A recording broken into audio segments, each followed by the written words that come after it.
here it goes, a video that's taken me way too long to make. You know, just a quick side thing, a normal script for me is like 5 pages. When I write a video, it takes me 5 pages at most to get the whole thing across. This video is got a 22-page script, so that's pretty cool.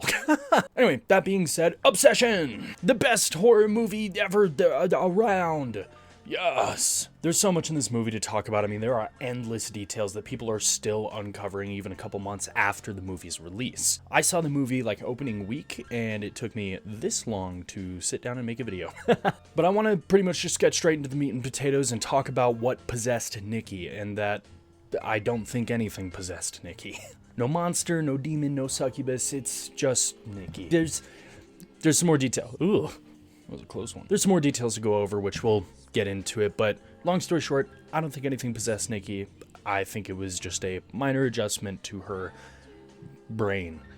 Starting off with the car scene right after Bear makes his wish. The second he makes the wish, Nikki just kind of stops and stands there. It's in this moment where she has had that download. She suddenly has all these feelings for Bear, things that she's never felt before, things she knows are a little off. She doesn't seem to quite know what's off quite yet, but she's aware that something's just different. Obviously, she knows something is off because, like, hey, wait, wasn't I just avoiding this guy and saying ew to when he has a gift for me? And then all of a sudden, she's just, like, compelled to go stand by his window and just keep talking and talking. The whole movie, Nikki is weird, but in this particular spot, she's uniquely weird because she's still figuring it out, and she kind of bounces back and forth between what am I doing here and oh yeah, I love Bear. It's in this small talk that she's making at Bear's car where she makes up an excuse as to why she's acting different and, you know, wanting to talk to Bear so suddenly. Her initial thing that she says is that her cat died, but she says it as kind of a question. It's not a thing that she's like, oh yeah, my cat just died that I never had. It's a question, and she has to like think about it and be like, wait, no,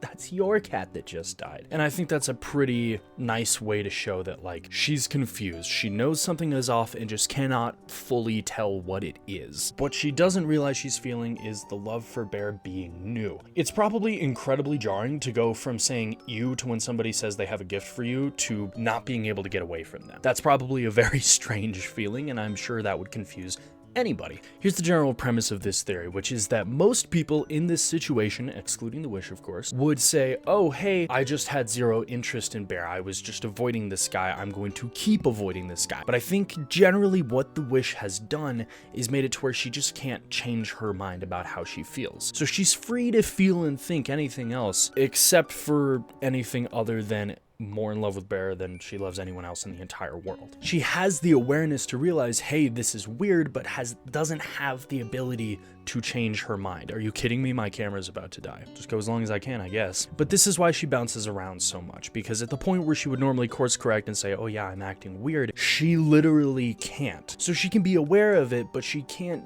do anything about it. And I think this is true because everything that she does that's against Bear or is just weird or messed up or whatever it is, it's all done in these short bursts, something that happens very quickly, something that, you know, only has a little bit of time before the switch up is there, and suddenly you're like, oh, maybe I am crazy. She's not. I think a good way of putting it is like a rubber band. You know, it's something where you can stretch it only so far before it'll snap back. Similarly, she's rubber banding back and forth. She can only break out of that, you know, the feelings for Bear. She can only break away from that for a short little bit of time before the wish resets her and snaps her back in there. But it doesn't erase her memory or do anything, it just keeps her on track with the wish. We don't really know anything about the wish and how it works or how the One Wish Willows operate or anything like that. Now, I spent a lot of time online trying to figure out what the One Wish Willow was, how it worked, and I couldn't find anything, so I bought my own and used it just to like a little experiment. I made it something very practical, small, and personal to me, which I'm not going to share what it is, but I got a loose understanding that it's pretty much just based off of what's going through your head at the time. Ooh, my pants are riding up. Give me 1 sec.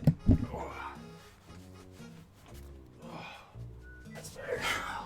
Anyway, but we can definitely conclude that Bear's wish is twisted because of the context of when he made the wish. Bear, iconically bad at talking to girls, instead of just getting over it or taking the loss, he decides to make a wish in an emotional outburst, in a fit, a little temper tantrum, because he can't handle the fact that he just failed, that he fumbled real bad. I think his emotional immaturity in that little outburst of using the One Wish Willow is kind of what sets the tone for the movie and the relationship. It's unstable and lustful and surface level, and it's not Nikki's choice. The first jump scare in the movie is from Nikki's perspective. She suddenly wakes up to the fact that she's almost naked and alone in a vulnerable position in bed with Bear. This is kind of the first moment where I really think it kind of clicks, because that awareness kicks in again. As far as she was concerned, went from just like chilling and being in love to like, wait, I'm with Bear. She freaks out, jumps back, and then within a very short amount of time, she's immediately back to it. She snapped back. She had the awareness, acted on the awareness, and then the wish reset her because it contradicted the loving Bear more than anyone else in the world. So the way she's reacting and apologizing is what she would say and how she would talk and apologize and feel, but she just can't get rid of the extra feeling of Bear. I'm also going to go out on a limb here, and although we don't know much about the character of Nikki, I can assume that she's probably not the kind of person to jump into bed on the first night after everything that's happened. And I think that kind of contributes to the awareness that I was talking about of like, wait, I wouldn't do this. Wait, who is this? Oh my God, it's Bear. And then freaks out. It seems to be that only after a couple of times of this happening that she realizes she can't change how she feels, and anything she does is going to reset her. And I believe that this is why Nikki does all of the crazy stuff that she does in the movie. It is not a demon. It's not a confused, altered brain that just doesn't know how to love properly. It's Nikki sabotaging from the inside. If she can't change how she feels about Bear, she can change what she does in response to those feelings, if that makes sense. In my personal opinion, all of the stuff that she does is kind of to get Bear to back off, to be unappealing, to be unattractive, to be somebody worth... somebody? Ultimately to become somebody that is unattractive. Oh, hey, look, it died. Cool. She just kind of hits a point where she's just always like, where? This light makes my teeth look so yellow. Oh. Oh. Oh. Oh. Anyway, God. She seems to be intentionally making herself less appealing, but it shockingly doesn't work. The first instance of sabotage, in my opinion, is pulling Sandy out of the trash and setting up the little shrine mural thing. Nikki hasn't gone crazy. She knows this is some crazy shit to be doing. However, in order for her to do any sabotaging, she has to do it out of love for Bear, which is specific because you can really twist and manipulate that whichever way you want. You can do a lot of bad shit, but if you do it out of love, a lot of people see that as a valid excuse. Sorry I'm doing air quotes so much. If you want to take a shot and or a hit when I air quote, there's two for you. I said if you want to do that and then just didn't add anything to it.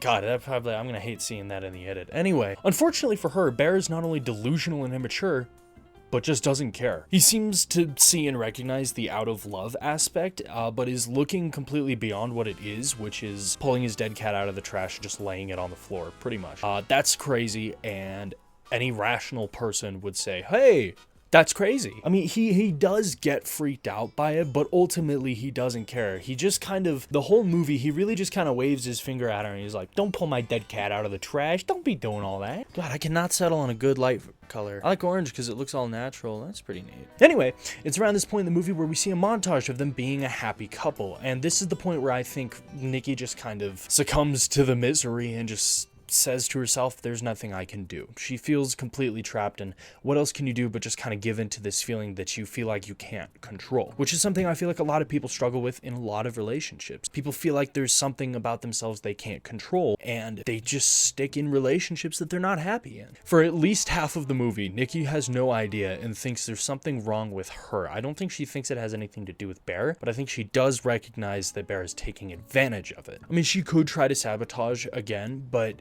she started off with an extreme. She started off with something pretty crazy, and it didn't matter. At the very end of the montage, we see Bear is just kind of starting to get a little distant. He's not super into it anymore. He's starting to back off, and Nikki clocks it right away. The part of Nikki that loves Bear is through this codependent, anxious attachment style that detects a growing distance. At the same time, the part of her that hates Bear notices, hey, this might be an opportunity.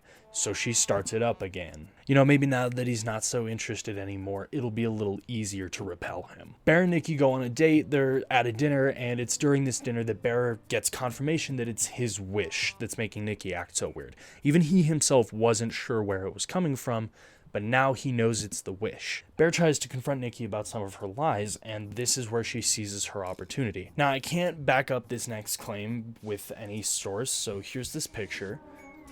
Hope that helps. From what I have seen multiple times, mainly on Instagram, is that the first no in Nikki's breakdown in the restaurant is just normal Nikki, and then it's freaky Nikki. Nikki's freak out, though, it comes out of nowhere. It's extremely unexpected, and sure, there's a gradual rise up, but other than that, it's just out of nowhere, and it's a pretty big reaction to a fairly simple thing. He just asked, hey, is your dad really dying? And she loses it. If this is another sabotage, it accomplishes quite a few things at once. It embarrasses Bear mostly. It makes him feel a crazy amount of social pressure, and it makes herself look crazy and unstable. It's another thing to push him out, publicly embarrassing him and herself. And I feel like just to, the little cherry on top, just to make sure this is as crazy of a situation as it can be, she also asks him, does it matter? And it doesn't to Bear. This is definitely the turning point in the movie. This is the point where it's gone from like even Bear doesn't fully know what's up. Now Bear knows what's up and still going along with it. The Wish is making her love him, not her. And this guy, can you guess what his reaction is? Probably to leave, right?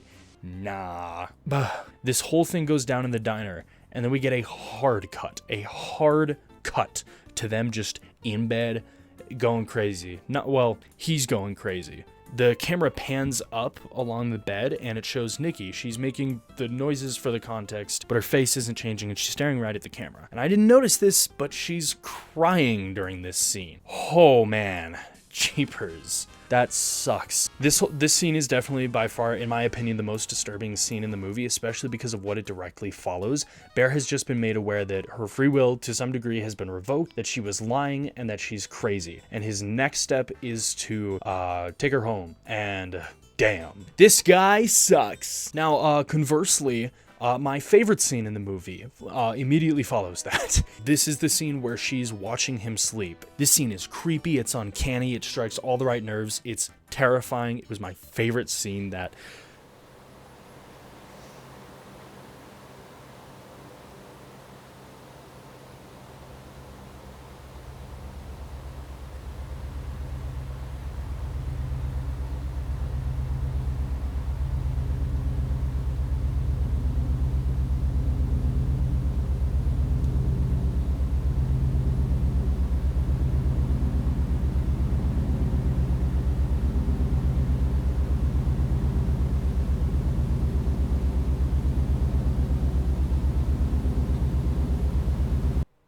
That scene rocked. And you're never going to see this coming, but I think this is another sabotage. Her crying and weeping and her emotional reaction in terms of, I feel like you don't love me as much as I love you, I think is the real Nikki talking. That is true. He does not love her as much as she loves him. Granted, her love for him is fabricated by him, blah, blah, blah, semantics. But at the end of the day, she's making a good point, and she's crying, I'm assuming kind of just continuing to cry from the previous scene. Bear doesn't really care about her all that much. He just wants like the surface level stuff. I think that this whole scene is pretty much just Nikki rubber banding back and forth between being in love with him and then being free from it, and then the Wish snaps her back, and it's just a ping pong back and forth. In this ping pongy nature, she'll go from like calm and talking and being nice and sweet. I'm sorry, I'm all paranoid talking about this scary ass movie.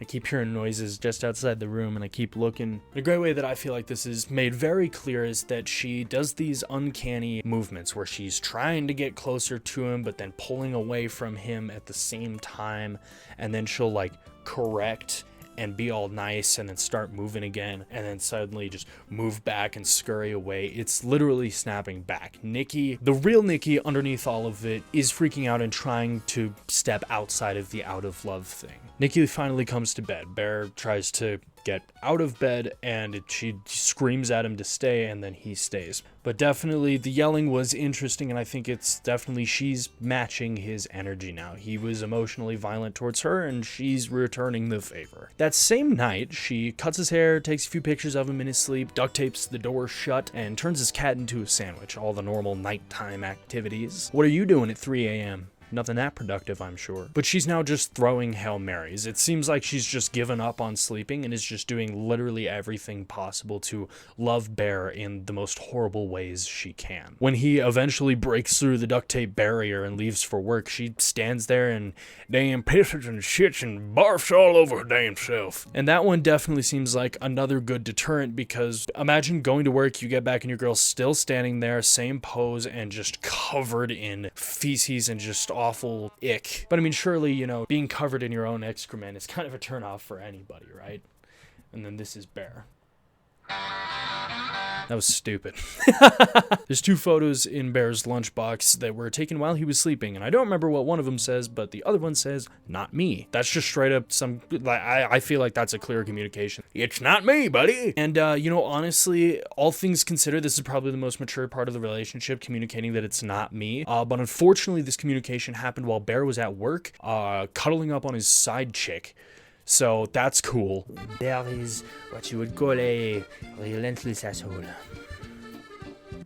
Now, I'm going to skip ahead a bit through the movie because I've just talked about sabotages multiple times, and I feel like I'm getting really repetitive. So, this is right after they leave that bar with the Jenga, and Bear's kind of scolding Nikki and kind of going off on her about acting up at the function. They argue a little, and then Bear says, "You're not acting like Nikki," or something like that, and then Nikki screams, "I can be Nikki." God, I'm saying Nikki and Bear a lot. Okay, if I do air quotes, say Bear or say Nikki, take a shot. You're going to sleep real well tonight, I'll tell you what. But when she screams back, "I can be like Nikki," that's the real one.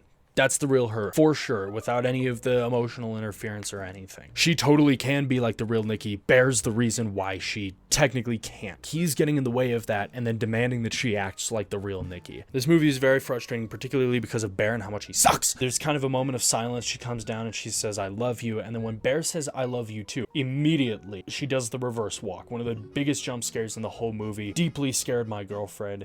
It was a scary scene. Love you too. Oh my God! Stop! Please, you're scaring me! Don't be scared, baby. Don't be scared. I would never hurt you. I'm sorry. Stop! You're scaring me! I think this is the moment where she really snaps, because she is not just like emotionally backtracking, she's physically backtracking. With a little bit of creative thinking, I believe that the reason the wish forced her to snap back in that moment so unexpectedly is because, similarly unexpectedly, I think that she was about to try and attack Bear, but because that's not a loving thing to do, forces her back, and she can't do it. And I think this is why she also, like, she's in the doorway, she stands there, she does the emotional bounce back, "I'm so sorry, I would never hurt you," which comes out of nowhere. If you weren't gonna hurt somebody, why are you just randomly saying that? Now, I gotta say it, albeit very late into the video, there is one scene in the movie that kind of makes my argument a little hard to defend. Closer to the end of the movie, there's a scene where Bear gets a text from Sarah and decides to just sneak out and go see his new lady. The real Nikki wakes up just enough to be able to speak and says she's asleep, essentially saying, "Hey, it's me, the coast is clear, you could just talk freely." However, I do have one thing I can say to refute that. And it's this awesome clip that I'm so glad I found. No, because Curry really nipped that in the butt in the very beginning of the process. It was not demonic, it wasn't a possession, it was a wish, and it was kind of like, for her, it was almost like this draw to him. I have this, like, veil that's over everything, while the other Nikki is inside, kind of peeping through that sheer material. Is it over? I can't see when the clip ends. Is it over? Do with that what you will. Sorry, that's too polite. Eat that. This is definitely the kind of final straw for Nikki, though, because she begs Bear to kill her. Instead of even just trying to have a conversation about, like, "Hey, what can I do to help you?" He's just like, "You don't like me?" Selfish bastard. But Bear's relentless drives her crazy. She becomes much more angry and much more bold. Like, much more bold. Nikki's next move after this scene is to brutally murder Sarah. And it's horrifying. It was a big jump scare, and it was just, oh boy, it's a lot. If you've heard anybody talk about it, that you've heard everybody talk about it. When I saw this movie in the theaters, when I bought the tickets, there was nobody in the seats next to my girlfriend and I. And then when we got there was a guy next to me, right next to me, and I hate that. Kept my distance. I didn't want anything to do with that guy. And then that scene happened in the movie, and him and I pulled one of these. because what else are you gonna do? But this is definitely not a jealous kill. This is a response to Bear's lack of mercy. It's pretty fucked up. The Bear can do whatever he wants. I mean, he's literally destroyed Nikki's psyche. I mean, he's done a bunch of shit to her, and by this point, both parties are now aware that there's some sort of foul play and that Bear is only focusing on his own self-interest and avoiding being there for Nikki and having any kind of mercy for her. He's now just decided, you know what, I know I'm in bed with my girlfriend right now, but my other girlfriend's in the car outside. I better go pay her a visit. At this point, she's willing to do anything to get out of this situation, even die and be murdered to just escape this hell. So, you know, yeah, I mean, kind of fair enough. This is Nikki's way of saying, you get to put me through hell and then sneak off with another girl? Her telling him, hey, this is all your fault, tracks pretty well. In a way, this kind of is all Bear's fault. If he had just killed Nikki when she asked very politely to, it wouldn't have happened. It would have gotten to that point if Bear hadn't snuck off with another girl. If Bear hadn't made the wish... Because she even says you wished for this. So, you know what? Yeah, I mean, like, not to say that what she did was good or right, but, you know, I understand. By the end, she's found a way to express her true feelings at any point, as long as she's doing it out of love. Remember that girl that she killed? Well, she was also like, Bear, you gotta help me get rid of this. There's a whole little montage of them getting rid of it. And Bear goes and does something else, and when he gets home, Nikki just has the body. Just brought it back, just undid all that work, stole Sarah's clothes off of her deceased body. This is crazy. You know, it's weird. I wrote the script and I watched the movie, but never once did I say any of this out loud. And now that it's coming out of my mouth, I'm having a really difficult time speaking. When Bear returns home, he finds Sarah's dead body tied to a chair, completely naked, with Sarah's clothes now on Nikki. Nikki has also painted Sarah's tattoos on herself and is smoking and even goes as far as to hit herself with a brick. Deja vu, anyone? At this point, she's got nothing to live for and nothing to lose. The wish side of her is still trying to get Bear's love, but the real side of her is still actively sabotaging? We'll go with that. At this point, Bear's not going to love somebody who's literally banging outside the door, screaming while wearing the clothes of a girl whose dead body is in the room next door. Quickly going over the ending, I think Nikki's reaction to Bear after she makes the wish really tells us a lot. She's immediately calmed down and relieved. Assuming that this is just how it ends, she accepts the fact that, you know, now she can at least have a version of Bear that's reciprocating the love and is going through the same hell as her. At least they're on the same level now. But because of her wish, the pills Bear took and tried to throw up start taking their effect. They kiss, and then Bear slowly begins to pass away as Nikki holds him screaming and crying. But I do think there's two reasons behind the crying. Wish Nikki is watching the love of her life slowly die of an overdose in her arms, while the real Nikki is sitting there thinking, oh man, this is great. Now he's dead, he just got off really easy, and I'm just stuck with all of this. She went through all of this, and after all of it, she's still trapped under the wish. And with nothing else left, she raises the gun to her mouth. But then she's not, because Bear died and so did the wish, and it's all gone now. And she's free, kind of, aside from the fact that now she's left with all of this. She's killed 2, technically 3 people, and has a whole lot of bad shit just surrounding her. She's totally screwed, and according to Curry Barker, she probably went to prison. So that was 4 right there. 4 now! But she's finally free from the wish. She can see it all, she remembers it all, and she can finally change her mind on how she feels about Bear. She wasn't able to change her mind until now. All things considered, Bear got off really easy. She's just left with all this trauma and just all of the baggage that comes with it. It's over, not just the bad stuff, but anything good that could have happened after. A near identical wish with not similar consequences, but similar confines could be, I wish that Nikki loved cornbread more than any other food in the world. The rules would pretty much still be the same. She'd be able to enjoy any other food she wanted, think whatever she wanted about any of those foods, but she wouldn't be able to change her mind on cornbread being her favorite. The entire time, Nikki was free to do anything except change how she felt about Bear. But that's pretty much it. That's my theory. It was very haphazard, and I'm honestly very foggy on a lot of the details because I saw the movie once when it came out, like the first week of, and it has been a couple of months. So I apologize if I got anything too horribly wrong. I did my best to follow summaries and synopses. I want to know what you guys think, not only in your own theories, but what did you think of this one? Does this hold any water, or do you guys have a bunch of drills you can poke some holes with? Let me know.